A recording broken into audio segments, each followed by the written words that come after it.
نؤمن به ونتوكل عليه ونعوذ بالله من شرور أنفسنا ومن سيئات أعمالنا من يهده الله فلا مضل له ومن يضلله فلا هادي له وأشهد أن لا إله إلا الله وحده لا شريك له وأشهد أن محمدا عبده ورسوله أرسله بالهدى ودين الحق ليظهره على الدين كله ولو كره المشركون اللهم صل على محمد وعلى آل محمد كما صليت على إبراهيم وعلى آل إبراهيم إنك حميد مجيد اللهم بارك على محمد وعلى آل محمد كما باركت على إبراهيم وعلى آل إبراهيم إنك حميد مجيد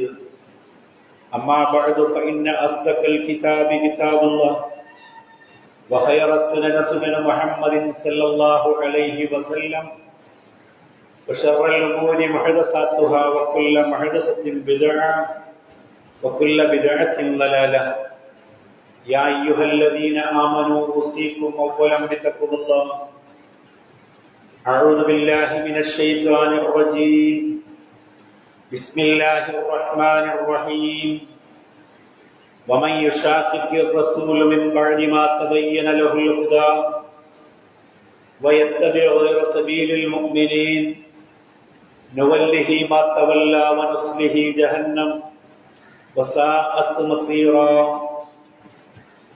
അള്ളാഹുവിന്റെ അടിമകളായ സഹോദരങ്ങളെ, അള്ളാഹുവിന്റെ വിധിവിലക്കുകൾ അനുസരിച്ച് ജീവിക്കാൻ എന്നെയും നിങ്ങളെയും ആദ്യമേ ഉണർത്തുകയാണ്, ഉപദേശിക്കുകയാണ്. അപ്രകാരം ജീവിച്ചു മരിക്കാൻ അള്ളാഹു നമ്മെ അനുഗ്രഹിക്കുമാറാകട്ടെ. പ്രവാചകൻ സല്ലല്ലാഹു അലൈഹി വസല്ലമയുടെ ജീവിതത്തിന്റെ വിവിധ ഭാഗങ്ങളും വിശ്വാസികൾക്ക് പ്രവാചകനോടുണ്ടായിരിക്കേണ്ടുന്ന ബാധ്യതയും ഉത്തരവാദിത്തങ്ങളെ സംബന്ധിച്ചുമാണ് നമ്മൾ പറഞ്ഞു വരുന്നത്. പ്രവാചകനോടുള്ള ഇഷ്ടവും സ്നേഹവും അവിടുത്തെ കൽപ്പനകളെ ശിരസാവഹിച്ചുകൊണ്ടുള്ളതായിരിക്കണമെന്ന് നാം മനസ്സിലാക്കുകയുണ്ടായി. ഇസ്ലാമിൽ ഒരു കാര്യം പുണ്യകരമാകണമെങ്കിൽ 3 കാര്യങ്ങളാണ് നിബന്ധനയായിട്ടുള്ളത്. അതിലൊന്ന്, ഏതൊരു കാര്യം നാം ചെയ്യുമ്പോൾ ആ ചെയ്യുന്നതിന്റെ ഉദ്ദേശം എന്തായിരിക്കും എന്ന അടിസ്ഥാനത്തിലാണ് കർമ്മങ്ങൾ സ്വീകരിക്കപ്പെടുന്നത്. ഇന്നമൽ അഅ്മാലു ബിന്നിയാത്ത് എന്നുള്ളത് പ്രവാചകനിൽ നിന്ന് വിശദമായിട്ടുള്ള ഹദീസ് വചനമാണ്. എല്ലാ ഹദീസ് ഗ്രന്ഥങ്ങളുടെയും 1-ാമത്തെ അധ്യായത്തിൽ ഈ ഹദീസാണ് ചേർക്കപ്പെട്ടിട്ടുള്ളത്. തീർച്ചയായും കർമ്മങ്ങൾ നിയ്യത്തിന്റെ അടിസ്ഥാനത്തിലാണ്.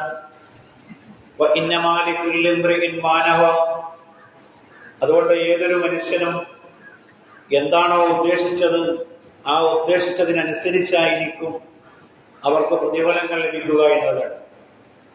പ്രവാചകൻ സല്ലല്ലാഹു അലൈഹി വസല്ലം ഇത് പറയുന്നത് മക്കയിലേക്ക് നിന്നും മദീനയിലേക്ക് ഹിജ്റ പോകാൻ, പലായനം ചെയ്യാൻ ആഹ്വാനം ചെയ്യുന്ന സന്ദർഭത്തിലാണ് അള്ളാഹുവിന്റെ റസൂൽ ഇത് പറയുന്നത്.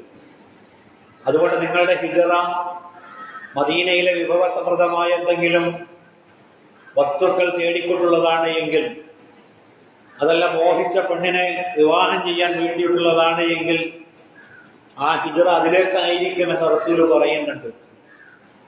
അതല്ല അള്ളാഹുവിന്റെയും പ്രവാചകന്റെയും ആഹ്വാനം സ്വീകരിച്ചുകൊണ്ടാണ് പോകുന്നത് എങ്കിൽ തീർച്ചയായും അത്തരം ഹിജ്റകളാണ് അള്ളാഹുവിലേക്കുള്ളതാവുക എന്നതാണ്. അതിൽ നിന്നൊരു കാര്യം വ്യക്തമാണ്.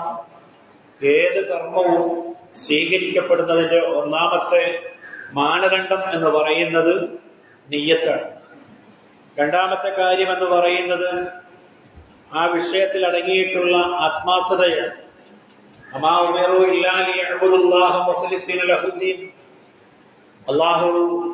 98-ാമത്തെ അധ്യായം സൂറ ബയ്യിനയിലെ 5-ാമത്തെ വചനത്തിൽ പറയാണ്, അവരോട് അള്ളാഹു കൽപ്പിച്ചിട്ടില്ല ആരാധിക്കാനല്ലാതെ, ആ ആരാധന കീഴ്വണക്കം അള്ളാഹുവിനെ മാത്രമായി നിഷ്കളങ്കമായി നിർവഹിക്കണമെന്നല്ലാതെ അള്ളാഹു ഏൽപ്പിച്ചിട്ടില്ല. എങ്ങനെയെങ്കിലും കാട്ടിക്കൂട്ടലല്ല, ആത്മാർത്ഥമായിരിക്കണം ഓരോ കർമ്മങ്ങൾ ചെയ്യുക എന്നുള്ളതാണ്. അള്ളാഹു വളരെ പരമപരിശുദ്ധനാണ്. പരിശുദ്ധിയില്ലാത്ത ഒന്നും അള്ളാഹുവിങ്കൽ സ്വീകാര്യമല്ല. അതുകൊണ്ട് ചെയ്യുന്ന കർമ്മങ്ങൾ നിഷ്കളങ്കമായിരിക്കണമെന്നത്. മൂന്നാമതായി പറഞ്ഞത് പ്രവാചകനെ ഇത്തിബാ ചെയ്യുക എന്നതാണ്. ഖുർആനിലെ 17-ാമത്തെ അധ്യായം സൂറ ഇസ്രായിൽ അള്ളാഹു പറയുന്നുണ്ട്, വമൻ അറാദൽ ആഖിറ വസഅ ലഹ സഅയഹ വഹുവ മുഅ്മിൻ ഫഉലൈക കാന സഅയുഹു മഷ്കൂറ. ഏതൊരാൾ പരലോകത്തെ ഉദ്ദേശിക്കുകയും എന്നിട്ട് അതിൻ്റെതായ പ്രവർത്തനങ്ങൾ നടത്തുകയും ചെയ്താൽ ആ പ്രവർത്തനങ്ങൾ അള്ളാഹുവിൽ സ്വീകരിക്കപ്പെടുന്നതാണ്. അതിൻ്റെതായ പ്രവർത്തനങ്ങൾ എന്ന് പറയുന്നത് ആ പ്രവർത്തനങ്ങൾ നമുക്ക് വിവരിച്ചു തരാൻ അള്ളാഹു അയച്ചിട്ടുള്ളതാണ് അവന്റെ പ്രവാചകൻ. ആ പ്രവാചകന്റെ ചര്യകളെ, ആ പ്രവാചകന്റെ നടപടിക്രമങ്ങളെ പിന്തുടരുക എന്നതാണ്. ഇങ്ങനെ 3 കാര്യങ്ങളാണ് ഏത് കർമ്മവും അള്ളാഹുവിങ്കൽ സ്വീകാര്യമായി തീരുന്നതിന്റെ അടിസ്ഥാനപരമായ നിബന്ധനകൾ. ഒന്ന്, ഉദ്ദേശം ശരിയാകണം. മറ്റൊന്ന് നിഷ്കളങ്കമായിരിക്കണം. മറ്റൊന്ന് പ്രവാചക മാതൃകൾക്ക് അനുസൃതമായിരിക്കണം. ഈ 3 സംഗതികളിൽ ഏതെങ്കിലും ഒന്ന് ഇല്ലാതെ പോയാൽ അത്തരം കർമ്മങ്ങൾ തിരസ്കരിക്കപ്പെടുമെന്ന് നമ്മൾ മനസ്സിലാക്കേണ്ടതുണ്ട്. പ്രവാചകൻ സല്ലല്ലാഹു അലൈഹി വസല്ലമയുടെ വീട്ടിലേക്ക് പ്രവാചകന്റെ അനുചരരിൽ 3 ആളുകൾ വരുന്നുണ്ട്. നമ്മൾ പലവരും കേട്ട വചനമാണത്. പ്രവാചകന്റെ വീട്ടിൽ വന്നുകൊണ്ട് അവർ പ്രവാചകന്റെ ജീവിതത്തെ സംബന്ധിച്ച് ചോദിക്കുന്നുണ്ട്. അള്ളാഹുവിന്റെ റസൂല് എങ്ങനെയാണ് കുടുംബത്തിൽ കഴിഞ്ഞിരുന്നത് എന്ന്. അതിന് പ്രവാചകന്റെ ഭാര്യ അതിനുള്ള മറുപടികൾ പറയുന്നുണ്ട്. ആ മറുപടി കേട്ടപ്പോ അവർക്ക് തോന്നിയത് പ്രവാചക ജീവിതത്തിൽ ആരാധനകൾ വളരെ കുറച്ചേ ഉള്ളൂ എന്നുള്ളതാണ്. എന്നാൽ മുൻകഴിഞ്ഞ പാപങ്ങളും വരാനിരിക്കുന്ന പാപങ്ങളുമൊക്കെ പൊറുക്കപ്പെട്ട പ്രവാചകനെ സംബന്ധിച്ചിടത്തോളം അത് എമ്പാടും മതിയാകുന്നതാണ്. നമ്മൾക്കത് പോരല്ലോ എന്ന് മനസ്സിലാക്കി അവരെ 3 പേരും 3 പ്രതിജ്ഞകൾ ചെയ്യുന്നുണ്ട്. അതിങ്ങനെയാണ്. ഒരാൾ പറയുന്നത്, ഞാൻ എല്ലാ ദിവസവും നോമ്പനുഷ്ഠിക്കുമെന്നാണ്. അപരൻ പറയുന്നത്, ഞാൻ രാത്രി മുഴുവൻ നിന്ന് നമസ്കരിക്കുമെന്നതാണ്. 3-ാമത്തെ ആൾ പറയുന്നത്, വൈവാഹിക ജീവിതം ഒഴിവാക്കിക്കൊണ്ട് ഞാൻ ഭാര്യാഭർത്തൃ ജീവിതം നയിക്കാതെ അള്ളാഹുവിനെ സ്മരിച്ചുകൊണ്ട് എന്റെ ജീവിതത്തിന്റെ ശേഷിക്കുന്ന കാലം ഞാൻ ചെയ്തു തീർക്കുമെന്നതാണ്. 3 പേരുടെയും ഉദ്ദേശങ്ങൾ നല്ലതാണ്. 3 പേരുടെയും ആത്മാർത്ഥതയും ചോദ്യം ചെയ്യപ്പെടാൻ യാതൊരു വകുപ്പുമില്ല. എന്നാൽ അള്ളാഹുവിന്റെ റസൂൽ സല്ലല്ലാഹു അലൈഹി വസല്ലം വീട്ടിൽ വന്നപ്പോ പ്രവാചക പത്നി ആയിഷ റളിയല്ലാഹു അൻഹ ഉണ്ടായ സംഭവം പ്രവാചകനെ അറിയിക്കുകയാണ്. പ്രവാചകൻ ആളെ വിട്ട് ആ 3 പേരെയും വിളിച്ചുകൊണ്ട് വന്നു. അനസ് റളിയല്ലാഹു അൻഹു റിപ്പോർട്ട് ചെയ്ത ബുഖാരിയും മുസ്ലിമും ഒക്കെ ഉദ്ധരിക്കുന്ന ഹദീസിൽ പിന്നീട് കാണാം, അൻതും അല്ലദീന കൊൽത്തും കഥാവക്കഥ. പ്രവാചകനോട് ചോദിക്കുകയാണ്, നിങ്ങളാണോ ഇങ്ങനെയൊക്കെ പറഞ്ഞുകൊണ്ട് പോയ ആളുകൾ നിങ്ങളാണോ എന്ന് പ്രവാചകൻ അവരോട് ചോദിച്ചു. അമാ വല്ലാഹി ഇന്നി അഖ്ശാക്കും ലില്ലാഹ്. എന്നിട്ട് അള്ളാഹുവിന്റെ റസൂല് പറയാം, പടച്ചവനെ തന്നെയാണ് സാക്ഷ്യം, നിങ്ങളെക്കാളൊക്കെ അള്ളാഹുവിനെ ഭയപ്പെടുന്നവൻ ഞാനാണ്. വഅത്ഖാക്കും ലഹു, അവനോട് ഏറ്റവും ഭക്തിയുള്ളവനും ഞാനാണ്. അള്ളാഹുവിനെ സൂക്ഷിച്ച് ജീവിക്കുന്നവൻ നിങ്ങളിലേക്ക് എല്ലാവരേക്കാളും സൂക്ഷ്മതയുള്ളവനും ഞാനാണ്. ലാക്കിന്നി, എന്നാൽ ഞാൻ അസൂമു വഅഫ്തിറു, ഞാൻ നോമ്പ് നോക്കാറുണ്ട്, നോമ്പ് നോക്കാത്ത പകലുകളും എനിക്കുണ്ടാവാറുണ്ട്.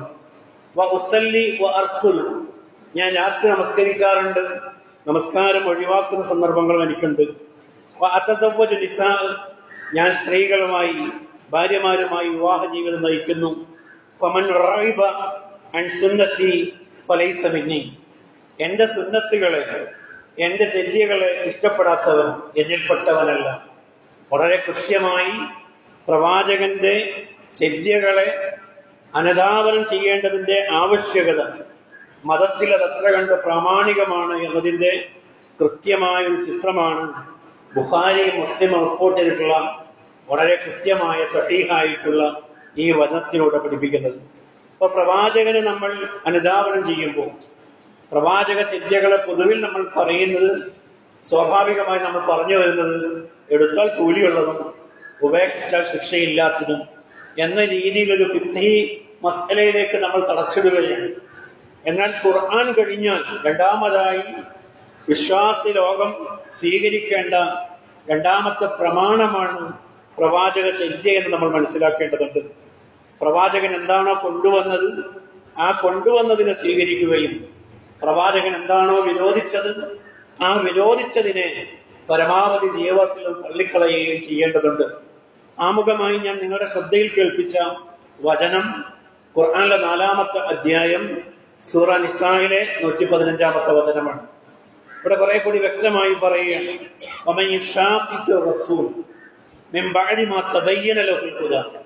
ആരാണോ പ്രവാചകന് എതിരായിട്ട് നിൽക്കുന്നവൻ, സത്യസന്മാർഗം അവനിലേക്ക് വന്നെത്തിയതിനു ശേഷം, വ്യക്തമായ സന്ദേശം തനിക്ക് വന്നെത്തിയതിനു ശേഷം പ്രവാചകന്റെ അധ്യാപനങ്ങളോട് ആരാണോ പുറംതിരിഞ്ഞു നിൽക്കുന്നത്, എതിരായി നിൽക്കുന്നത്, പ്രവാചക ചര്യ ഇങ്ങനെയാണ് എന്ന് മനസ്സിലാക്കിയിട്ടും ആ ചര്യക്ക് വിരുദ്ധമായതിനെ ആരാണോ അനുധാവനം ചെയ്യുന്നത്, വിശ്വാസികളുടേതല്ലാത്ത മാർഗത്തെ അനുധാവനം ചെയ്യുകയും ചെയ്യുന്നവൻ ആരാണോ, നവല്ലിഹി മാത്തവല്ല, അവൻ തിരിഞ്ഞ വഴിയിലേക്ക് നാം അവന് തിരിച്ചയക്കുന്നതാണ്. വനുസ്ലിഹി ജഹന്നം, നരകത്തിലിട്ട് നാം അവനെ കരിക്കുന്നതാണ്. വസാഅത്ത് മസീറ, അതത്ര മോശമായിട്ടുള്ള പര്യവസാനമാണ്. ആ വചനം അവസാനിക്കുന്നത് അത് പറഞ്ഞുകൊണ്ടാണ്. അപ്പോൾ വ്യക്തമായി പ്രവാചകന്റെ ചര്യ ഇന്നതാണ് എന്നും വ്യക്തമായതിനു ശേഷം, സന്മാർഗത്തിന്റെ മാർഗം ഇതാണ് എന്നും അറിഞ്ഞതിനു ശേഷം പ്രവാചകന്റേതല്ലാത്ത മാർഗം സ്വീകരിക്കുന്നവനെ അവൻ തിരിഞ്ഞ വഴിയിലേക്ക് അള്ളാഹു തിരിച്ചുവിടുമെന്നും നരകത്തിലിട്ട് കരിക്കുമെന്നും വളരെ മോശമായിട്ടുള്ള പര്യവസാനമാണ് അവന് വരാനിരിക്കുന്നത് എന്നും ഈ വചനത്തിലൂടെ അള്ളാഹു കൃത്യമായി പറയുന്നുണ്ട്. പ്രവാചക ചര്യകളെ അനുധാവനം ചെയ്യേണ്ടതിന്റെ ആവശ്യകതയും അതിന്റെ നിർബന്ധതയുമാണ് ആ വചനങ്ങളിലൂടെ അള്ളാഹു പറയുന്നത്. ഖുർആനിലെ 68-ാമത്തെ അധ്യായത്തിലെ 44-ാമത്തെ വചനത്തിൽ അള്ളാഹു വീണ്ടും പറയാൻ, ഫദർനി വമൻ യുക്കദ്ദിബു ബിഹാദൽ ഹദീസ്, ഫദർനി അവനെ വിട്ടേക്ക്. എങ്ങനെയുള്ളവനെയാണ്? വമൻ യുക്കദ്ദിബു ബിഹാദൽ ഹദീസ്, ഈ സ്മരണയെ, ഈ വചനത്തെ നിഷിദ്ധമാക്കി അല്ലെങ്കിൽ നിഷേധിച്ചു കളഞ്ഞവനെ വിട്ടേക്കുക. സനസ്തദ്രിജുഹും മിൻ ഹൈസു ലാ യഅലമൂൻ, അവനറിയാത്ത മാർഗത്തിലൂടെ നാം അവനെ പിടികൂടുന്നതാണ്. കാര്യങ്ങളൊക്കെ പറഞ്ഞു കൊടുത്താലും സ്വീകരിക്കാൻ പലർക്കും സന്മനസ് കാണിക്കുന്നില്ല. തങ്ങളുടെ നാട്ടുമാമൂലുകൾ ഇങ്ങനെയാണ്, സമ്പ്രദായങ്ങൾ ഇങ്ങനെയാണ്, നാട്ടാചാരങ്ങളും രീതികളും ഇങ്ങനെയൊക്കെ ആയിപ്പോയി, അതുകൊണ്ട് അവിടെ തന്നെ നിൽക്കാനാണ് ആഗ്രഹിക്കുന്നത് എങ്കിൽ അത്തരം ആളുകളോടുള്ള അള്ളാഹുവിന്റെ സമീപനമാണ് അവരെ വിട്ടേക്കുക. അവരറിയാത്ത മാർഗങ്ങളിലൂടെ തീർച്ചയായും അള്ളാഹു അവരെ പിടികൂടുമെന്നാണ് അള്ളാഹു പറയുന്നത്. 61-ാമത്തെ അധ്യായം സൂറ സഫിലെ 5-ാമത്തെ വചനം, ഫലമ്മാ സാഗു അസാഗല്ലാഹു ഖുലൂബഹും, ഒരുവന്റെ മനസ്സ് തെറ്റിക്കളഞ്ഞാൽ, ഹൃദയം തെറ്റിപ്പോയാൽ ആ തെറ്റിയിടത്തേക്ക് അള്ളാഹു തെറ്റിച്ചു കളയുന്നതാണ്. ഒരാൾ സ്വാഭാവികമായും മോശമായ വഴി, 2 വഴികൾ കണ്ടെത്തിയതിനു ശേഷം അള്ളാഹുവിന്റെ പ്രവാചകൻ കൊണ്ടുവന്ന മാർഗത്തിന് വിരുദ്ധമായത് അതിനെയാണ് പ്രണയിക്കുന്നത് എങ്കിൽ ആ പ്രണയിക്കുന്നതിലേക്ക് അള്ളാഹു അവനെ തിരിച്ചയക്കുമെന്നാണ് പറയുന്നത്. ഇനിയും നമുക്ക് എമ്പാടും വചനങ്ങൾ അതിലേക്ക് ചേർത്ത് ഉദ്ധരിക്കാൻ കഴിയും. 16-ാമത്തെ അധ്യായം സൂറ നഹലിലെ 44-ാമത്തെ വചനം പ്രവാചക ചര്യകൾക്കുള്ള പ്രാമാണികതയെ അരക്കിട്ടുറപ്പിക്കുകയാണ്. വഅൻസൽനാ ഇലൈക ദിക്റ ലിതുബയ്യിന ലിന്നാസ്, വഅൻസൽനാ ഇലൈക, അതിലേക്ക് നാം ഇറക്കിയിരിക്കുന്നു, അദ്ദിക്റ, ഈ സ്മരണയെ, ഈ ഖുർആനിനെ, ലിതുബയ്യിന ലിന്നാസ്, എന്തിനു വേണ്ടിയാണത്? ജനങ്ങൾക്ക് നീ വിശദീകരിച്ചു കൊടുക്കുക. ഖുർആൻ കൊണ്ടുപോയി കൊടുക്കൽ മാത്രമല്ല, ഖുർആൻ അനുസരിച്ച് എങ്ങനെ ജീവിക്കണം എന്നത് പ്രവാചകനാണ് വിശദീകരിച്ചു തരേണ്ടത്. ആ ഡ്യൂട്ടിയാണ് പ്രവാചകനെ ഏൽപ്പിക്കുന്നത്. ലിതുബയ്യിന ലിന്നാസ്, ജനങ്ങൾക്ക് നീ അത് വിശദീകരിച്ചു കൊടുക്കാൻ. മാ നുസ്സില ഇലൈഹിം, അവർക്ക് വേണ്ടി അള്ളാഹു എന്താണോ അവതരിച്ചത് ആ അവതരിച്ചത് നീ അവർക്ക് വിശദീകരിച്ചു കൊടുക്കാൻ. വലഅല്ലഹും യതഫക്കറൂൻ, അവർ അതിനെ സംബന്ധിച്ച് ചിന്തിച്ച് മനസ്സിലാക്കുന്നതിനും വേണ്ടി. അപ്പൊ ഖുർആനിക വചനങ്ങൾ പ്രവാചകൻ കേവലം പാരായണം ചെയ്തു കൊടുക്കൽ മാത്രമല്ല, ആ വചനങ്ങൾ അനുസരിച്ചുകൊണ്ട് എങ്ങനെയാണ് ജീവിക്കേണ്ടത് എന്നത് കൃത്യമായി പ്രവാചകൻ അവർക്ക് വിശദീകരിച്ചു കൊടുക്കുകയും ചെയ്യേണ്ടത് പ്രവാചകന്റെ ഉത്തരവാദിത്തമാണ് എന്നും ഈ വചനം കൃത്യമായി അറിയിക്കുന്നുണ്ട്. ആ ബയാനാണ് പ്രവാചക ചര്യ എന്ന് പറയുന്നത്. ആ വിശദീകരണമാണ് പ്രവാചക ചര്യയിലൂടെ നമ്മൾ കേട്ടുകൊണ്ടിരിക്കുന്നത്, മനസ്സിലാക്കിക്കൊണ്ടിരിക്കുന്നത്. പ്രവാചക ചര്യയെ സ്വീകരിക്കാതെ ഒരാൾക്ക് മുസ്ലിമായി ജീവിക്കുക സാധ്യമല്ല. ആധുനിക കാലഘട്ടത്തിൽ ഇസ്ലാമിൽ കുറച്ചാളുകളെങ്കിലും ചിന്തിച്ചുകൊണ്ടിരിക്കുന്ന ഒരു ഭാഗമാണ് ആ പറഞ്ഞത്. ഖുർആൻ മതിയല്ലോ, എന്തിനാണ് ഈ ഹദീസുകൾ? ഹദീസുകളിൽ കുറെ കൊള്ളാവുന്നതും കുറെ തള്ളിക്കളയേണ്ടതും, ആകെ കൺഫ്യൂഷൻസ് ആയി പോകും. അതുകൊണ്ട് തള്ളിക്കളയേണ്ടതില്ലാത്ത ഖുർആൻ മാത്രം സ്വീകരിക്കുക എന്ന് പറഞ്ഞുകൊണ്ട് അഹ്ലുൽ ഖുർആൻ, ഖുർആന്റെ ആളുകൾ എന്ന പേരിൽ പ്രഖ്യാപിച്ചുകൊണ്ട് രംഗത്ത് വന്ന കുറെ ആളുകളുണ്ട്. എന്നാൽ ഒരു കാര്യം മനസ്സിലാക്കണം, പ്രവാചക ചര്യ സ്വീകരിക്കാതെ ഖുർആൻ തന്നെ നമുക്ക് സ്വീകരിക്കാൻ നിർവാഹമില്ല എന്നതാണ്. ആദ്യ കാലഘട്ടത്തിൽ മുസ്ലിങ്ങളുടെ കിബില എന്ന് പറയുന്നത് മസ്ജിദുൽ ബൈത്തുൽ മുഖദ്ദിസ് ആയിരുന്നു, ഖുദ്സിലെ പള്ളിയായിരുന്നു. ആ ബൈത്തുൽ മുഖദ്ദസിലേക്ക് തിരിഞ്ഞുകൊണ്ടാണ് നമ്മുടെ മുൻഗാമികളായ പൂർവികർ, പ്രവാചകനും സ്വഹാബി വര്യന്മാരും നമസ്കരിച്ചിരുന്നത്. അതിനുശേഷമാണ് മസ്ജിദുൽ ഹറാമിലേക്ക് തിരിയാനുള്ള ആഹ്വാനം ഉണ്ടാകുന്നത്. എന്നാൽ മസ്ജിദുൽ അഖ്സയിലേക്ക് തിരിഞ്ഞു നിൽക്കാൻ, ബൈത്തുൽ മുഖദ്ദസിലേക്ക് തിരിഞ്ഞു നിൽക്കാനുള്ള ആഹ്വാനം ഖുർആനിൽ നമ്മൾ കാണുന്നില്ല. എന്നാലോചിച്ച് നോക്കൂ, ഇപ്പൊ ഖുർആനിൽ കാണാത്തൊരു കാര്യം മുൻകഴിഞ്ഞ പോയ തലമുറ ചെയ്തിരുന്നു. കാരണം അവർ മനസ്സിലാക്കിയത് ഈ ഖുർആൻ മാത്രമല്ല പ്രമാണം എന്നതാണ്. പ്രവാചകന്റെ വചനങ്ങളും പ്രവാചകൻ നിർദ്ദേശിക്കുന്ന കാര്യങ്ങളും പ്രമാണമായി അവർ മനസ്സിലാക്കി. അതുകൊണ്ടാണ് അവരെന്ത് ചെയ്തത്? മസ്ജിദുൽ അഖ്സയിലേക്ക് അല്ലെങ്കിൽ ബൈത്തുൽ മുഖദ്ദസിലേക്ക് അവർ തിരിഞ്ഞു നിന്നത്. ഇനി ഖുർആനിന്റെ അധ്യായ ക്രമങ്ങൾ നമ്മൾ പരിശോധിച്ച് നോക്കിയാൽ, ഒന്നാമതായി ഇറങ്ങിയ വചനം അധ്യായം സൂറ അലക്കാണ്. നമുക്കറിയാം, ഇഖ്റ ബിസ്മി റബ്ബിക്കല്ലദീ ഖലഖ് എന്ന് തുടങ്ങുന്ന വചനങ്ങളാണ് പ്രവാചകൻ ആദ്യമായി അവതരിച്ചത്. അത് ഖുർആനിലെ എത്രാമത്തെ അധ്യായമാണ്? 96-ാമത്തെ അധ്യായമാണ്. ഖുർആനിലെ ഒന്നാമത്തെ അധ്യായം ഫാത്തിഹയാണ് എന്നും പ്രവാചകൻ നിർദ്ദേശിക്കുന്നത്. പ്രവാചകന്റെ ആ നിർദ്ദേശം ഖുർആനിൽ നമ്മൾ കാണുന്നില്ല.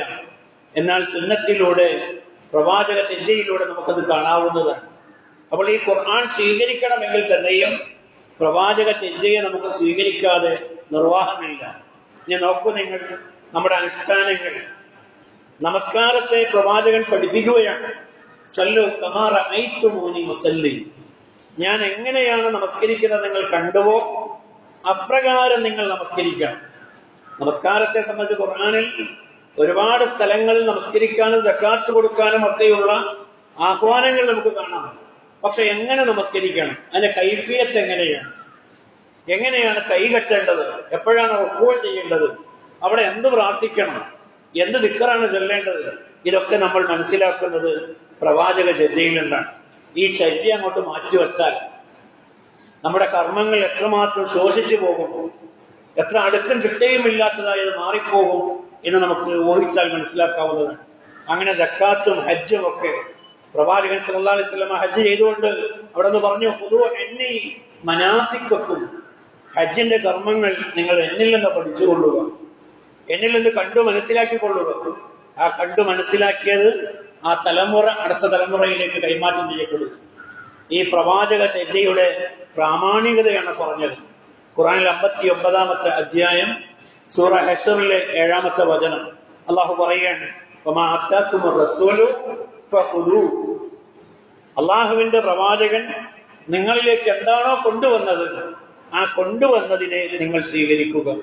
വമാ നഹാകും അൻഹു ഫന്തഹു, ഏത് കാര്യമാണോ പ്രവാചകൻ നിങ്ങളോട് വിരോധിച്ചിട്ടുള്ളത് ആ വിരോധിച്ചതിനെ നിങ്ങൾ വെടിയുകയും ചെയ്യുക. വത്തഖുല്ലാഹ്, നിങ്ങൾ അല്ലാഹുവിനെ സൂക്ഷിക്കണം. ഇന്നല്ലാഹു ശദീദുൽ ഇഖാബ്, അള്ളാഹു അതികഠിനമായി ശിക്ഷിക്കുന്നവൻ. നോക്കൂ നിങ്ങൾ, ഇസ്ലാമിക ലോകത്ത് എവിടെയാണ് ഈ അന്തഛിദ്രത തുടങ്ങുന്നത്? നമുക്കറിയാം, ഖുലഫാഉർ റാഷിദുകൾക്ക് ശേഷം സച്ചരിതരായ ഖലീഫമാർ അബൂബക്കറും ഉമറും ഉസ്മാനും അലി ഇബ്നു അബീ ത്വാലിബും ഒക്കെ ഭരണം നടത്തിയ കാലശേഷമാണ് ഇസ്ലാമിക ലോകത്ത് ഛിദ്രത നമ്മൾ കണ്ടുവരുന്നത്. അതിനുശേഷം ഇസ്ലാമിക സമൂഹം എന്ന് പറയുന്നത് ഏറെ വിസ്തൃതമാവുകയും ഇസ്ലാമിലേക്ക് ധാരാളക്കണക്കിനായ ആളുകൾ കടന്നു വരികയും ചെയ്ത ഒരു കാലഘട്ടമാണത്. ഇസ്ലാമിനെ സംബന്ധിച്ച് കൃത്യമായി അതിൻ്റെ പാരമ്പര്യവും അതിൻ്റെ അടിസ്ഥാനപരമായ വിശ്വാസവും ഒന്നും കൃത്യമായി മനസ്സിലാക്കാത്ത ആളുകൾ പോലും ഇസ്ലാമിലേക്ക് കടന്നു വന്ന കാലം. ഖുർആൻ തെറ്റായി വായിക്കപ്പെട്ടു എന്ന് ചരിത്രത്തിൽ രേഖപ്പെടുത്തുകയാണ്. അതേപോലെ തന്നെ വിശ്വാസത്തിൽ പോലും കൃത്യതയില്ലാതെ അബദ്ധങ്ങൾ കടന്നു വന്നൊരു കാലഘട്ടം. അവിടെ ആളുകൾ അവലംബിച്ചത് തങ്ങളുടെ നാടുകളിൽ ഇസ്ലാമിനെ ഏറെക്കുറെ മനസ്സിലാക്കിയ പണ്ഡിതന്മാരെ അനുധാവനം ചെയ്യുകയായിരുന്നു. അതെവിടെ വരെ എത്തി? മസ്ജിദുൽ ഹറമിൽ നമുക്കറിയാം, 20-ാം നൂറ്റാണ്ടിന്റെ ആദ്യഘട്ടത്തിൽ വരെയും 4 മുസല്ലകളായിരുന്നു. 4 ഇമാമുകളുടെ നേതൃത്വത്തിൽ ആ ഇമാമിനെ പിൻപറ്റുന്ന ആളുകളുടെ ഇമാമുമാര് നിന്നുകൊണ്ട് നമസ്കരിക്കുന്ന രീതിയായിരുന്നു മസ്ജിദുൽ ഹറമിൽ പോലും. ഒരു ഇമാമിന്റെ കീഴിൽ നമസ്കരിക്കാൻ പോലും മുസ്ലിം ലോകം സന്നദ്ധമാകാതിരുന്ന അത്രയും അഭിപ്രായ വ്യത്യാസമുള്ള ഒരു കാലം കഴിഞ്ഞുപോയെന്ന് നമുക്ക് തിരിച്ചറിയാവുന്നതാണ്. എന്നാൽ ഈ മദ്ഹബിന്റെ ഇമാമുകൾ അവരെല്ലാവരും ഏകോപിച്ചു പറഞ്ഞ കാര്യം എന്താണത്? തങ്ങൾക്ക് കിട്ടിയ ഹദീസുകളുടെ പ്രവാചക ചര്യയുടെ അടിസ്ഥാനത്തിലാണ് തങ്ങൾ ചെയ്യുന്നത്. നിങ്ങൾക്ക് എവിടെയാണോ ഹദീസ് കൃത്യമായി കിട്ടുന്നത്, ആ കിട്ടുമ്പോൾ അതിനെ നിങ്ങൾ അനുധാവനം ചെയ്യണം.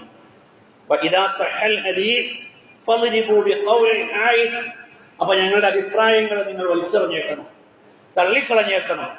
പിന്നെ ഞങ്ങളുടെ അഭിപ്രായമാണല്ലോ എന്ന് കരുതി അതിനെ കൊണ്ട് നടക്കരുത് എന്ന് എല്ലാ ഇമാമുകളും തങ്ങളുടെ അനുയായികളെ പഠിപ്പിച്ചിരുന്നതായി അവരുടെ കിതാബുകളിൽ നിന്ന് നമുക്ക് ഉദ്ധരിക്കാവുന്നതാണ്. ഇപ്പൊ പ്രവാചക ചര്യയും ഖുർആൻ കഴിഞ്ഞാൽ പ്രവാചക ചര്യയെയും അനുധാവനം കൊണ്ട് ജീവിക്കണമെന്നുള്ളതാണ്.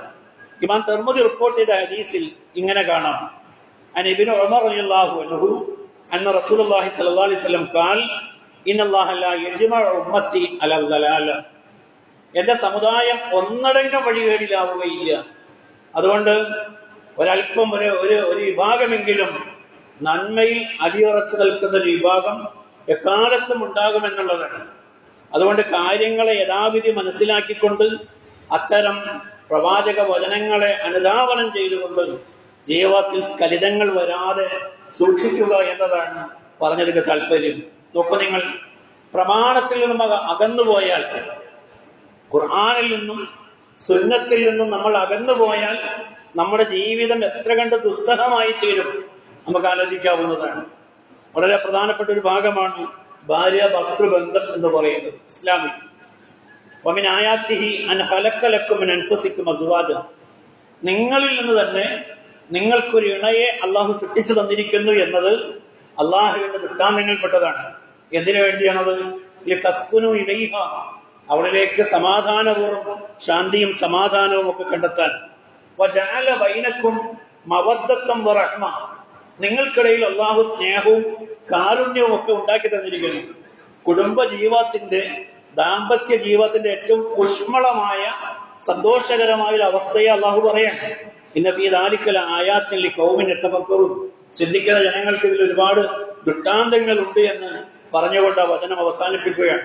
30-ാമത്തെ അധ്യായം സൂറ റൂമിലെ 21-ാമത്തെ വചനം. അപ്പൊ സ്നേഹവും കാരുണ്യവും ഒക്കെ അള്ളാഹു ഉണ്ടാക്കി തന്നിരിക്കുന്നു.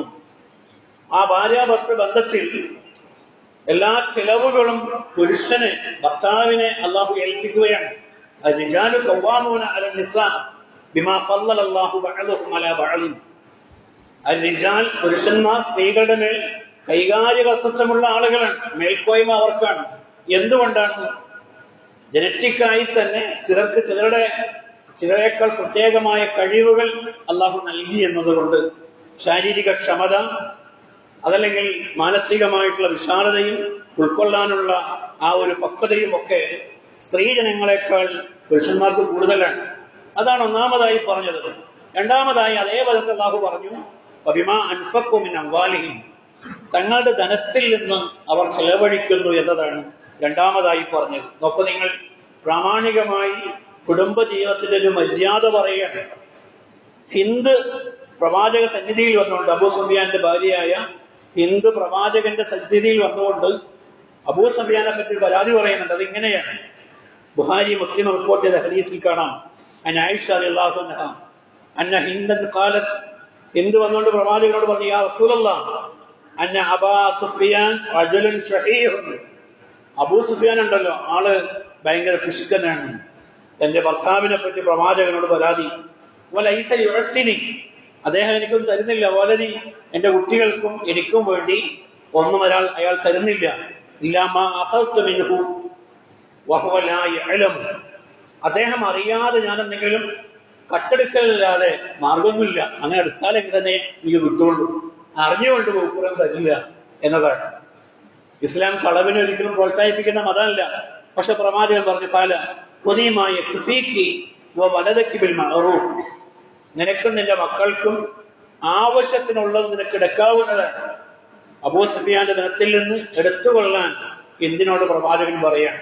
നോക്കൂ നിങ്ങൾ, ഒരു ഭർത്താവ് ഭാര്യക്കും മക്കൾക്കും ചെലവിന് കൊടുത്തില്ലെങ്കിൽ അവർക്ക് മതിയായത് എടുക്കാനുള്ള ഒരു വകുപ്പ് ഇസ്ലാമിൽ കൊടുക്കുകയാണ്. എന്നാൽ ഈ പ്രമാണങ്ങളെയൊക്കെയും മാറ്റിവെച്ചൊരു കാലം ഉണ്ടായിരുന്നു. ഷാഫി മദ്ഹബിലെ പിൽക്കാല പണ്ഡിതന്മാരിൽ വളരെ പ്രശസ്തനായ പൊന്നാനിക്കാരനായിട്ടുള്ള സൈനുദ്ദീൻ മഖ്ദൂമിന്റെ ഫത്ഹുൽ മുഈൻ ഒരു കാലഘട്ടത്തിൽ മുസ്ലിം കുടുംബങ്ങളിൽ ഖുർആന്റെ സ്ഥാനം അലങ്കരിച്ചിരുന്ന ഒരു ഗ്രന്ഥമാണ്. ആ ഗ്രന്ഥത്തിൽ ഭാര്യക്ക് ചെലവിന് കൊടുക്കുന്നതിനെ സംബന്ധിച്ച് പറയാം, വല യജിബ്, യാതൊരു നിർബന്ധമില്ല. അവൾ രോഗിയായാൽ അവൾക്ക് മരുന്ന് വാങ്ങിക്കൊടുക്കുക എന്നത് ഭർത്താവിന്റെ മേൽ ബാധ്യതയില്ല. അജ്റത്തു തബീബ്, അതേപോലെ അവളെ ചികിത്സിക്കുന്ന ഡോക്ടർക്കുള്ള ഫീസും കൊടുക്കേണ്ടതില്ല.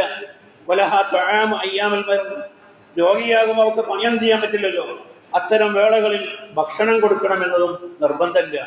എന്നാലോചിച്ച് നോക്കൂ, പ്രമാണം കൈയൊഴിഞ്ഞ് വാറോലകളെ സമൂഹം നെഞ്ചേറ്റുമ്പോൾ, അതല്ലെങ്കിൽ പണ്ഡിതന്മാരുടെ കൗളുകളെ പ്രമാണങ്ങൾക്ക് തുല്യമായി ആളുകൾ സ്വീകരിക്കുന്ന ഒരു കാലഘട്ടത്തിൽ സംഭവിച്ചു പോകുന്ന ദുരന്തമാണ് പറഞ്ഞത്. ഇസ്ലാമിന് ഒട്ടും പരിചയമില്ലാത്ത ഒരു ഭാഗമാണതൊക്കെയും.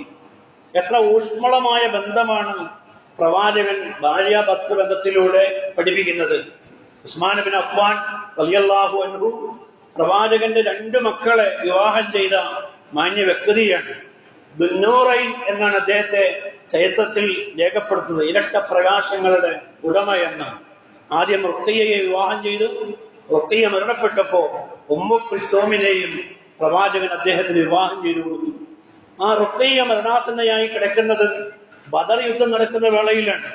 പ്രവാചകൻ അദ്ദേഹത്തോട് പറയുന്നുണ്ട്, ഇന്നലക്ക അജ്റൻ റജുലിൻ മിമ്മൻ ഷഹിദ ബദറൻ വസഹമഹു, ബദറിൽ പങ്കെടുക്കുന്ന ഏതൊരാളുടെയും കൂലിക്ക് പ്രതിഫലമായ അതേ തത്തുല്യമായ കൂലി താങ്കൾക്ക് ലഭിക്കും. താങ്കൾ ചെയ്യേണ്ടത് താങ്കളുടെ ഭാര്യയെ ശുശ്രൂഷിക്കുക എന്നതാണ്. യുദ്ധത്തിൽ നിന്ന് പോലും വിലക്കിക്കൊണ്ട് ഭാര്യയുടെ ശുശ്രൂഷ ഏറ്റെടുത്ത് ഉസ്മാൻ ബിൻ അഫ്ഫാൻ വീട്ടിൽ കഴിഞ്ഞുവെന്നാണ് പറയുന്നത്. എന്നാലോചിച്ച് നോക്കൂ, അത്രമേൽ ഊഷ്മളവും അത്രമേൽ ബാധ്യതയുമുള്ളൊരു ബന്ധത്തെ പ്രമാണങ്ങളിൽ നമ്മൾ മാറ്റിയെടുക്കുമ്പോൾ കാണുന്നത് ഏറ്റവും ദുരന്തമായ രീതിയിലാണ്. അപ്പോൾ പ്രമാണങ്ങളിലേക്ക് മടങ്ങാൻ നമുക്ക് കഴിയണം. അള്ളാഹു എന്തു പറഞ്ഞു, പ്രവാചകൻ അതിനെ എങ്ങനെ വിശദീകരിച്ചു, അവിടെ നിൽക്കാൻ നമുക്ക് കഴിയണം. അങ്ങനെയാണ് ജീവിതത്തെ ക്രമപ്പെടുത്തേണ്ടത്. പ്രവാചകൻ സല്ലല്ലാഹു അലൈഹി വസല്ലമ തന്റെ വിടവാങ്ങൽ പ്രസംഗത്തിൽ പറഞ്ഞു, തറക്തു ഫീക്കും അംറൈൻ, 2 കാര്യങ്ങൾ ഞാൻ നിങ്ങളിലേക്ക് വിട്ടേച്ചു പോവുകയാണ്. ആ 2 കാര്യങ്ങൾ നിങ്ങൾ മുറുകെ പിടിക്കുകയാണെങ്കിൽ ഒരിക്കലും നിങ്ങൾ വഴിവിഴക്കുകയില്ല. കിതാബ് അല്ലാഹ് വ സുന്നത്ത് നബി, ഒന്ന് അല്ലാഹുവിന്റെ കിതാബാണ്, മറ്റൊന്ന് പ്രവാചകന്റെ ചര്യയുമാണ്. ഈ 2 കാര്യങ്ങളെ മുറുകെ പിടിക്കുവോളം സമൂഹം ഒരിക്കലും വഴികേടിലാവുകയില്ല എന്ന് പ്രവാചകൻ സല്ലല്ലാഹു അലൈഹി വസല്ലം പഠിപ്പിച്ചിട്ടുണ്ട്. ആ രീതിയിൽ പ്രമാണങ്ങൾക്ക് അധിഷ്ഠിതമായി ജീവിക്കാൻ ഞാനും നിങ്ങളും പരിശ്രമിക്കുക. അള്ളാഹു അതിന് നമ്മെ അനുഗ്രഹിക്കുമാറാകട്ടെ.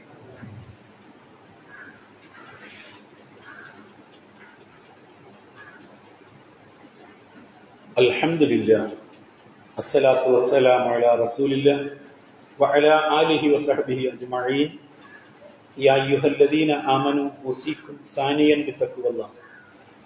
അള്ളാഹുവിൻ്റെ അടിമകളായ സഹോദരങ്ങളെ, അള്ളാഹുവിൻ്റെ വിധിവിലക്കുകൾ അനുസരിച്ച് ജീവിക്കാൻ ഒരിക്കൽ കൂടെ എന്നെയും നിങ്ങളെയും ഉണർത്തുകയാണ്, ഉപദേശിക്കുകയാണ്.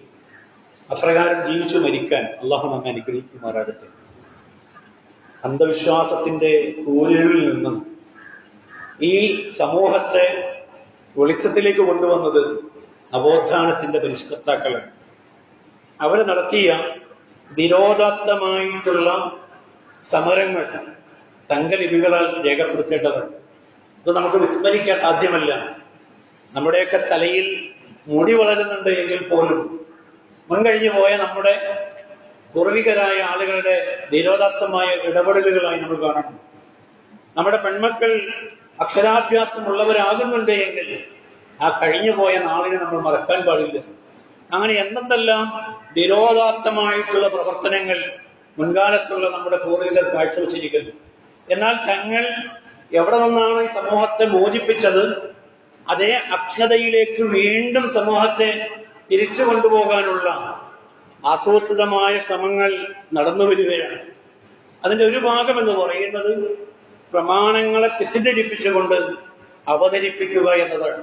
എന്നാലോചിച്ച് നോക്കൂ, ഹയ്യും ഹാദിറും കാദിറുമായിട്ടുള്ള ജിന്നിനെ വിളിച്ചു നേടിയാൽ അത് സ്വർഗാവില്ല എന്ന് പറയാൻ മാത്രം ദാഠ്യതയുള്ള തന്റെ ഇടമുള്ള ആളുകൾ ഈ സമുദായത്തിൽ മുജാഹിദുകൾക്കിടയിൽ ഉണ്ടായി എന്നുള്ളത് ഒരു നൂറ്റാണ്ട് കഴിയുമ്പോൾ സംഭവിക്കുന്ന ഭയങ്കര ദുരന്തമാണ്.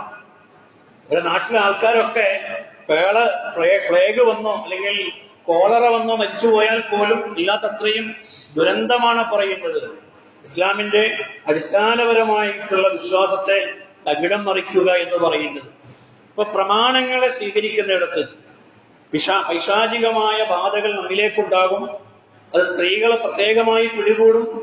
ഉദരത്തിൽ വളരുന്ന കുട്ടിയെ കൊല്ലാൻ മാത്രമുള്ള കഴിവ് ജിന്നുകൾക്കുണ്ടാകും എന്നൊക്കെ പറയുകയും പഠിപ്പിക്കുകയും ചെയ്യുന്നത് പ്രമാണങ്ങളെ തെറ്റായി ധരിച്ചുകൊണ്ടാണ്. അപ്പൊ പ്രമാണങ്ങൾ സ്വീകരിക്കുന്നിടത്ത് കൃത്യമായൊരു മാനദണ്ഡമുണ്ട്. അതിൽ യാതൊരു പരിശോധനയും ഇല്ലാതെ സ്വീകരിക്കേണ്ട പ്രമാണം അള്ളാഹുവിന്റെ കിതാബും പരിശുദ്ധ ഖുർആനാണ്. പാരായണം ചെയ്താൽ പുണ്യമുള്ള ഗ്രന്ഥം. ഒരു ഹർഫിന് 10 ഹർഫ് കൂലിയുള്ള, പാരായണം ചെയ്താൽ കൂലി കിട്ടുന്ന ഗ്രന്ഥം. രണ്ടാമത് പ്രവാചകന്റെ അന്യോന്യമായിട്ടുള്ള പ്രവാചകന്റെ സുന്നത്തുകളാണ്. പ്രവാചകനിൽ ഉദ്ധരിക്കപ്പെട്ട് ഏതൊരു സഹാബിയാണോ ഉദ്ധരിച്ചത് ആ സ്വഹാബിയിൽ നിന്ന് പ്രവാചകൻ വരെ എത്തുന്ന കണ്ണികൾ മുറിയാത്തതും ഖുർആനിന് വിരുദ്ധമല്ലാത്തതുമായിട്ടുള്ള അത്തരം ചര്യകളെ നമ്മൾ സ്വീകരിക്കുക എന്നതാണ്. പിശാച് എവിടെയാണ് ഒരു മനുഷ്യനെ സ്വാധീനിക്കുക നമ്മൾ പരിശോധിക്കേണ്ടതുണ്ട്. പ്രമാണങ്ങളെ സ്വീകരിക്കുന്നിടത്തുള്ള ഒരു മാനദണ്ഡം പറയാണ്. ബുഖാരി മുസ്ലിമും ഒക്കെ റിപ്പോർട്ട് ചെയ്തൊരു ഹദീസ് ഇങ്ങനെയാണ്: ഇന്നൽ മയ്യിത്ത ലയുഅദ്ദിബു ബിബുകാഇ അഹ്ലി അലൈഹി. തീർച്ചയായും ഒരു മയ്യത്ത് ആ മയ്യത്തിന്റെ ബന്ധുക്കളുടെ കരച്ചിൽ മൂലം ചോദ്യം ചെയ്യപ്പെടുകയും ശിക്ഷയ്ക്ക് വിധേയമാവുകയും ചെയ്യുമെന്ന് പറയുന്ന ഒരു ഹദീസ് ഉദ്ധരിക്കപ്പെടുകയുണ്ടായി. ആയിഷ റളിയല്ലാഹു പറഞ്ഞു, വഖാലത്ത് റഹിമല്ലാഹു ഉമർ റളിയല്ലാഹു മരിച്ചപ്പോഴാണ് ഇത് പറയുന്നത്. ഉമറിന് അല്ലാഹു കാരുണ്യം ചെയ്യട്ടെ. വല്ലാഹു മാ ഹദ്ദസ റസൂലുള്ളാഹി സ്വല്ലല്ലാഹു അലൈഹി വസല്ലം, പ്രവാചകൻ ഒരിക്കലും അങ്ങനെ പറയുകയില്ല. പ്രാമാണികമായി ശരിയായ ഹദീസിനെ സംബന്ധിച്ച് ആയിഷ ബീവി പറയാം, പ്രവാചകൻ ഒരിക്കലും അത് പറയില്ല. ഇന്നല്ലാഹ ലയസീദുൽ കാഫിറു അദാബൻ ബിബുകാഇ അഹ്ലി അഹ്ലി. തീർച്ചയായും കുഫാറുകളായ കാഫിറുകളായ ആളുകളുടെ മരണശേഷം അവരുടെ ബന്ധുക്കൾ കരയുന്നത് അവർക്ക് കൂടുതൽ ശിക്ഷാർഹമാക്കി തീർക്കും എന്നതായിരിക്കും പ്രവാചകൻ അതുകൊണ്ട് ഉദ്ദേശിച്ചിരിക്കുക എന്നതാണ് മഹദി ആയിഷ ബീവി ആ ഹദീസിലൂടെ ഉദ്ധരിക്കുന്നത്. എന്നിട്ട് അവർ ഖുർആനിൽ നിന്ന് ഒരു ശകലം ഉദ്ധരിക്കുന്നുണ്ട്: വലാ തസിറു വാസിറത്തൻ വിസറ ഉഖറ. ഒരാളുടെയും പാപം മറ്റൊരാൾ കേറുകയില്ല എന്നത്. അപ്പോൾ മരിച്ചുപോയ ഒരാൾക്ക് വേണ്ടി വേറൊരാൾ കരഞ്ഞാൽ ആ കരഞ്ഞാൾക്ക് കിട്ടേണ്ട ശിക്ഷ മരിച്ചുപോയവന് കിട്ടുകയില്ല എന്ന് പറയാൻ ആയിഷ ബീവി ഉദ്ധരിച്ച വചനം എന്ന് പറയുന്നത് വലാ തസിറു വാസിറത്തൻ വിസറ ഉഖറ. 72-ാമത്തെ അധ്യായം സൂറ ജിന്നിൽ അള്ളാഹു പറഞ്ഞതാണ്. ഒരാളുടെയും പാപഭാരം മറ്റൊരാൾ കേറുകയില്ല എന്നത്. അപ്പൊ ഈ രീതിയിൽ പ്രമാണങ്ങൾ, ഹദീസ് വചനങ്ങൾ ഖുർആനിന് നിരക്കാത്തതായാൽ അതിനെ സ്വീകരിക്കേണ്ടതില്ല എന്നത് ഹദീസ് സ്വീകരിക്കുന്നിടത്തിലെ ഒന്നാമത്തെ മാനദണ്ഡമാണ്. അപ്പൊ പിശാച് എങ്ങനെയാണ് നമ്മെ സ്വാധീനിക്കുക? അള്ളാഹുവിന്റെ കൽപ്പനകൾക്ക് എതിരായി നിൽക്കുന്ന ജിന്നവർഗത്തിലുള്ള വിഭാഗത്തെയാണ് ശൈത്താൻ അല്ലെങ്കിൽ പിശാച് എന്ന് പറയുന്നത്. ശത്തന എന്നതിൽ നിന്നാണ് ശൈത്താൻ എന്നുള്ള ഈ വാക്കിന്റെ ഉൽപ്പന്നം എന്ന് പറയുന്നത്. ശത്തന എന്ന് പറഞ്ഞാൽ വിദൂരതയിലാവുക, അള്ളാഹുവിന്റെ കാരുണ്യത്തിൽ നിന്ന് വിദൂരതയിൽ ആയിപ്പോവുക എന്നതാണ് അതുകൊണ്ട് ഉദ്ദേശിക്കുന്നത്. ഭാഷാ നിഘണ്ടുവായ ലിസാനുൽ അറബിൽ പറയുന്നത് ഇങ്ങനെയാണ്: കുല്ലു ആത്തിൻ മുതമർരിദൻ മിനൽ ജിന്നി വൽ ഇൻസി വദ്ദവാബി ശൈത്താൻ. ധിക്കരിക്കുകയും അനുസരണക്കേട് കാണിക്കുകയും ചെയ്യുന്ന ജിന്ന്, മനുഷ്യൻ, മറ്റ് ജീവിവർഗങ്ങൾ എല്ലാത്തിനും പൊതുവായി പറയുന്ന പേരാണ് ശൈത്താൻ എന്ന് പറയുന്നത്. ഒരാൾ മോശമായ ഒരു വഴിയിലേക്ക് നമ്മളെ കൊണ്ടുപോയാൽ എന്താണ് ഈ ശൈത്താൻ കാണിക്കുന്നത് എന്ന് നമ്മൾ ചോദിക്കുന്നത് പോലെ ഏതൊരു മോശപ്രവൃത്തിയെയും പിശാചിലേക്ക് ചേർത്ത് പറയുക എന്നത് ഭാഷാപരമായിട്ടുള്ള ഒരു പ്രയോഗമാണ്. ഇന്നഹു ലക്കും അദുവ്വുൻ മുബീൻ. അള്ളാഹു പ്രത്യേകമായി ജിന്നുവർഗത്തിലുള്ള ഈ സംഗതിയെ സംബന്ധിച്ച് പറഞ്ഞു, അവൻ ഏറ്റവും പ്രത്യക്ഷമായ നിങ്ങളുടെ ശത്രുവാകുന്നു. ഇന്ന ശൈത്താന ലക്കും അദുവ്വുൻ. പിശാച് നിങ്ങളുടെ പ്രത്യക്ഷമായ ശത്രുവാണ്. ഫത്തഖിദൂഹു അദുവ്വ. അതുകൊണ്ട് നിങ്ങളുടെ ശത്രുവിനെ നിങ്ങൾ കരുതിയിരുന്നു കൊള്ളണമെന്ന് പറഞ്ഞു. എന്താണ് ഈ പിശാച് അള്ളാഹുവിനോട് പറഞ്ഞത്? ഖുർആനിലെ 7-ാമത്തെ അധ്യായം സൂറ അഅറാഫിലെ 17-ാമത്തെ വചനം നമുക്കിങ്ങനെ വായിക്കാം: ഖാല ഫബിമാ അഗ്വൈതനി ലഅഖഉദന്ന ലഹും സിറാത്തക്കൽ മുസ്തഖീം. തീർച്ചയായും നീ എന്നെ വഴിപിഴപ്പിച്ചതിനാൽ, അള്ളാഹുവിന്റെ കാരണത്തിൽ നിന്ന് അകന്നുപോയി അള്ളാഹുവിന്റെ കൽപ്പന ധിക്കരിക്കുകയും അഹങ്കരിക്കുകയും ചെയ്തതിന്റെ ഫലമായി നിഷേധിയായി തീർന്ന പിശാചിനെ അള്ളാഹു എന്തായി ദുർമാർഗത്തിലാക്കി. ആ ആക്കിയതിന്റെ പേരിൽ പിശാച് അള്ളാഹുവിനോട് പറയാണ്: നീ എന്നെ വഴികേടിലാക്കിയതിനാൽ നിന്റെ സന്മാർഗത്തിൽ ഞാൻ കൃത്യമായി പതിയിരിക്കുകയും നിന്റെ സച്ചരിതരായ ദാസന്മാരെ ഞാൻ അവരുടെ മുന്നിലൂടെയും വമിൻ ഖൽഫിഹിം അവരുടെ പിന്നിലൂടെയും വഅൻ ഐമാനിഹിം വഅൻ ശമാഇലിഹിം അവരുടെ വലതുവശത്തിലൂടെയും അവരുടെ ഇടതുവശത്തിലൂടെയും ഞാൻ അവരെ സമീപിക്കുകയും അങ്ങനെ ഞാൻ അവരെ ഈ സിറാത്തുൽ മുസ്തഖീമിൽ നിന്ന് തെറ്റിച്ചു കളയുകയും ചെയ്യുമെന്ന് പിശാച് അള്ളാഹുവോട് പറയുകയാണ്. വലാ തജിദു അക്സറഹും ഷാക്കിരീൻ. അവരിൽ അധിക ആളുകളെയും നീ ഒരിക്കലും നന്ദിയുള്ളവരായി കാണുകയില്ല. അപ്പൊ പിശാച് മനുഷ്യനെ വഴികേടിലാക്കുമെന്ന് അള്ളാഹുവിനോട് പിശാച് എടുത്തിട്ടുള്ള ശപഥമാണ് പറഞ്ഞത്. ആയത്തുകളെ ആയത്തുകൾ കൊണ്ട് വ്യാഖ്യാനിക്കുക എന്നതാണ് ഒന്നാമത്തെ നടപടിക്രമം. 15-ാമത്തെ അധ്യായത്തിൽ ഇതേ ആയത്തിന് കുറെ കൂടി വ്യക്തമായി പറയുന്നുണ്ട്. ഖാല റബ്ബി, പിശാച് പറയാ, എന്റെ രക്ഷിതാവേ, ബിമാ അഗ്വൈതനി ലഉസയ്യിനന്ന ലഹും ഫിൽ അർളി വലഉഗ്വിയന്നഹും അജ്മഈൻ. നീ എന്നെ വഴികേടിലാക്കിയതിനാൽ ഭൂലോകത്ത് ഞാൻ അവരുടെ ദുഷ്പ്രവൃത്തികളെ അലങ്കൃതമായി തോന്നിക്കുകയും അവരെ ഞാൻ വഴികേടിലാക്കുകയും ചെയ്യും. അപ്പൊ പിശാച് ചെയ്യുമെന്ന് പിശാച് അള്ളാഹുവിനോട് പറഞ്ഞിട്ടുള്ള കാര്യമാണ് ഈ പറഞ്ഞത്. തീർച്ചയായും അവരെ ഞാൻ വഴികേടിലാക്കും, അലങ്കൃതമാക്കി തോന്നിച്ചു കളയും എന്നതാണ്. അതിനപ്പുറം ഈ ആയത്തിൽ നിന്ന് പിശാച് മനുഷ്യന് നേർക്ക് നേരെ ഉപദ്രവം ഏൽപ്പിക്കുകയോ മനുഷ്യന്റെ ഉദരത്തിൽ വളരുന്ന കുഞ്ഞിനെ കൊല്ലുകയോ അല്ലെങ്കിൽ മനുഷ്യനെ തട്ടിമറിച്ചിടുകയോ അല്ലെങ്കിൽ ഒരു ആപത്തിലേക്ക് തള്ളിയിടുകയോ ചെയ്യാൻ പിശാചിന് കഴിയുകയില്ല എന്നതാണ്. ഈ ആയത്തിന്റെ വിശദീകരണത്തിൽ മുഫസ്സിറുകൾ എന്താണ് രേഖപ്പെടുത്തിയത്? പുരാതന തഫ്സീറായ തഫ്സീർ തബരിയിൽ പറയുകയാണ്, ലഅഹ്സിനന്ന ലഹും മആസിയതിക്. നിന്നോടുള്ള അനുസരണക്കേടിനെ ഞാൻ അവർക്ക് ഏറ്റവും നന്നാക്കി കാണിച്ചു കൊടുക്കും. അള്ളാഹുവിനെ ധിക്കരിക്കുമ്പോൾ എന്റെയും നിങ്ങളുടെയൊക്കെ മനസ്സിൽ വരുന്ന ഒരു സംഗതി എന്താണ്? ആ ചെയ്യുന്ന കാര്യം കുറച്ചുകൂടി നല്ലതായിട്ട് നമുക്ക് തോന്നണം. അപ്പൊ ഔറത്തൊക്കെ വെളിവാക്കി കാണിച്ചു നടക്കുന്ന സഹോദരിമാർ ഒരുപാടുണ്ട് സമൂഹത്തിൽ. എന്താണ് അവരുടെ മനസ്സിൽ തോന്നുന്നത്? ഞങ്ങൾ ഇങ്ങനെയൊക്കെ നടക്കുമ്പോൾ ഞങ്ങൾക്ക് വലിയ സൗന്ദര്യമുണ്ട് എന്ന് ആ പാവങ്ങൾ വിചാരിക്കുകയാണ്. പിശാച് അവരെ അങ്ങനെ തെറ്റിദ്ധരിപ്പിക്കുന്നു. വല അഹിബന ഇലൈഹിം ഫിൽ അർദ്. ദുനിയാവിലെ വിഭവങ്ങളോട് പ്രിയങ്കരമാക്കി തോന്നിക്കും. 10 പൈസ അല്ലാതെ മാർഗത്തിലേക്ക് കൊടുക്കാൻ പറഞ്ഞാൽ കൊടുക്കാതെ അള്ളിപ്പിടിച്ചുകൊണ്ട് സാക്കൽത്തുമില്ല അള്ളു. ഖുർആനിലെ 28-ാമത്തെ അധ്യായം സൂറ ഖസസിൽ അള്ളാഹു പറഞ്ഞത് അങ്ങനെയാണ്. ഭൂമിയിലേക്ക് തൂക്കമുള്ളവരായി അവർ മാറുമെന്ന്. അള്ളിപ്പിടിച്ചുകൊണ്ട് അവിടെ ഇരിക്കും. ഒന്നും അള്ളാഹുടെ മാർഗത്തിൽ കൊടുക്കില്ല, പാവപ്പെട്ടവന്റെ കണ്ണീരൊപ്പം കൊടുക്കില്ല, സക്കാത്ത് കൊടുക്കില്ല. അതൊക്കെ തനിക്ക് വേണമെന്ന അർത്ഥത്തിൽ. ഇതാണ് തഫ്സീർ തൊബരിയിൽ ഈ ആയത്തിനെ വ്യാഖ്യാനിച്ചത്. അപ്പൊ ചീത്തയായ സംഗതിയെ നല്ലതാക്കി കാണിക്കുക, അള്ളാഹുവിന്റെ കൽപ്പനയ്ക്ക് വിരോധം പ്രവർത്തിക്കുന്നതിനെ നല്ലതായി തോന്നിക്കുക, ദുനിയാവിന്റെ വിഭവങ്ങളെ നന്നാക്കി തോന്നിക്കുക, അതിനോട് ആർത്തിയുള്ളവരാക്കി തീർക്കുക. നോക്കൂ നിങ്ങൾ, ഇമാം ഖുർത്തുബി പറയാണ് 2 ഭാഗങ്ങളാണ് ഇതിനുള്ളത്. അതിലൊന്നെന്താ പറയുന്നത്, ഇമ്മാ ബിഫഅലിൽ മആസി, അനുസരണക്കേട് ചെയ്യിപ്പിക്കുക എന്നതാണ്. വ ഇമ്മാ ബിശുഗ്ലിഹിം ബിസീനത്തി ദുനിയ അൻ ഫഅലി ത്വാഅത്ത്, അള്ളാഹുവിനോടുള്ള അനുസരണത്തെക്കാൾ അവർക്ക് ഇഷ്ടം ദുനിയാവിന്റെ അലങ്കാരങ്ങളോട് താല്പര്യമുള്ളവരായി അവരെ മാറ്റുക എന്നതാണ്. അള്ളാഹുവിനോട് അനുസരണക്കേട് ഞാൻ കാണിക്കുന്നത് എന്ന് തോന്നാതെ ദുനിയാവിന്റെ അലങ്കാരങ്ങൾ, മറ്റുള്ളവർക്ക് കൊടുക്കേണ്ട വിഹിതങ്ങളൊന്നും കൊടുക്കാതെ ഞാനിങ്ങനെ രമ്യഹർമ്മ്യങ്ങളൊക്കെ കെട്ടിപ്പടുക്കുമ്പോൾ അതിലെനിക്ക് വലിയ അഭിനിവേശം, വലിയ സന്തോഷം, ആ അലങ്കാരങ്ങളിൽ ഞാൻ മതിമറന്നു പോവുക. ഇതാണ് പറഞ്ഞത്. കുറെ കൂടി കടത്തി പറയുകയാണ് ഫഖറുദ്ദീൻ റാസി അദ്ദേഹത്തിന്റെ തഫ്സീറുൽ കബീറിൽ. ഹാദിഹി ആയത്തുൻ, ഈ വചനത്തിലൂടെ അല്ലാഹു പറയുന്നത് തദുല്ലു അലാ അന്ന ശൈത്താൻ, തീർച്ചയായും പിശാചിനെ സംബന്ധിച്ച് അറിയിക്കുന്നു, ലാ ഖുദ്റത ലഹു, അവനൊരു കഴിവുമില്ല. ഏതിന്?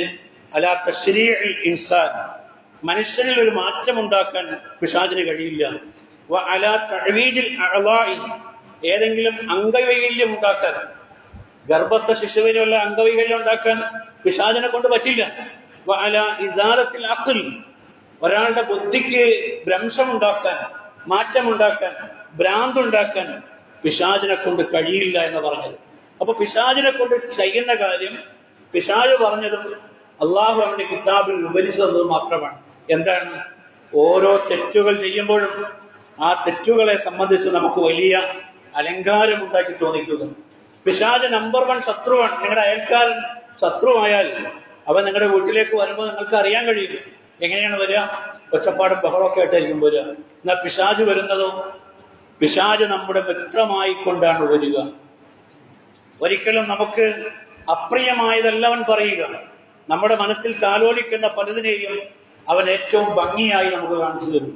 അതുകൊണ്ട് പിശാചിനെ നമ്പർ 1 ശത്രുവായി മനസ്സിലാക്കി അവന്റെ കുതന്ത്രത്തിൽ നിന്നും രക്ഷപ്പെടാനുള്ളതാണ്. ആ രീതിയിൽ പ്രമാണങ്ങളെ അടുക്കും ചിട്ടയും, എന്താണോ പൂർവികർ കാണിച്ചു തന്ന മര്യാദകൾ, ആ മര്യാദയിലൂടെ നമ്മൾ പ്രമാണങ്ങളെ സമീപിക്കുക.